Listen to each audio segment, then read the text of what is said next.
Imagine a speaker so powerful it could drown out the ocean, but is it really built for that kind of punishment? Today, we're putting JBL's most rugged portable speaker to the ultimate test. Can it handle what elite athletes demand when they push their bodies to the limit? We'll see if this speaker can keep up with speed, sweat, and splash in ways it was never meant to. This isn't just a speaker, it's built to survive the elements. With an IP67 waterproof rating and a thunderous subwoofer, it's designed for outdoor adventures where rain, sweat, or even accidental ocean dips won't slow it down. But can it keep up when we really push its limits? Let's find out. Meet Alex, a decathlon runner. We're about to see if JBL's engineering can match the relentless power of a world-class athlete's workout. If it survives this, nothing might stand in its way. This speaker isn't just built for sound, it's built to take a beating. But when we really push it, can the bass keep up with the force? We're about to find out if JBL's engineering can match the relentless power of a world-class athlete's workout.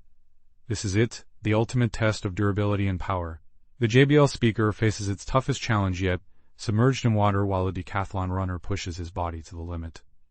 Can this beast keep up with the relentless force of a decathlon runner's endurance?